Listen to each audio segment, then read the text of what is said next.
आप 12 ज्योतिर्लिंग का श्रवण कर रहे हैं। चौथा ज्योतिर्लिंग श्री ओंकारेश्वर, श्री अमलेश्वर। ये ज्योतिर्लिंग मध्य प्रदेश में पवित्र नर्मदा नदी के तट पर अवस्थित है।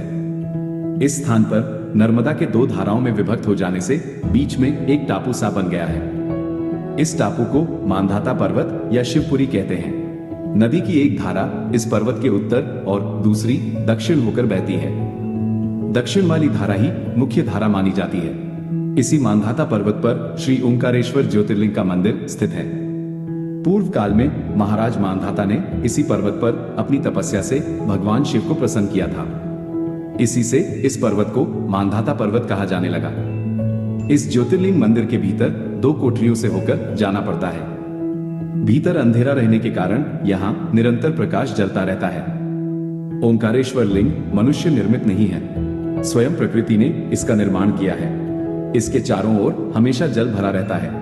संपूर्ण मांधाता पर्वत ही भगवान शिव का रूप माना जाता है। इसी कारण इसे शिवपुरी भी कहते हैं। लोग भक्तिपूर्वक इसकी परिक्रमा करते हैं। कार्तिकी पूर्णिमा के दिन यहाँ बहुत भारी मेला लगता है। यहाँ लोग भगवान शिव जी को चने की दाल चढ़ाते हैं। रात्रि की शयन आरती का कार्यक्रम बड़ी भव्यता के साथ होता है। तीर्थयात्रियों को इसके दर्शन अवश्य करने चाहिए। इस ओंकारेश्वर ज्योतिर्लिंग के 2 स्वरूप हैं। एक को अमलेश्वर के नाम से जाना जाता है। ये नर्मदा के दक्षिण तट पर ओंकारेश्वर से थोड़ी दूर हटकर है। पृथक होते हुए भी दोनों की गणना एक ही में की जाती है। लिंग के 2 स्वरूप होने की कथा पुराणों में इस प्रकार दी गई है। एक बार विंध्य पर्वत ने पार्थिव अर्चना के साथ भगवान शिव की 6 मास तक कठिन उपासना की। उनकी इस उपासना से प्रसन्न होकर भूत भावन शंकर जी वहां प्रकट हुए। उन्होंने विंध्य को उनके मनोवांछित वर प्रदान किए। विंध्याचल की इस वर प्राप्ति के अवसर पर वहां बहुत से ऋषिगण और मुनि भी पधारे।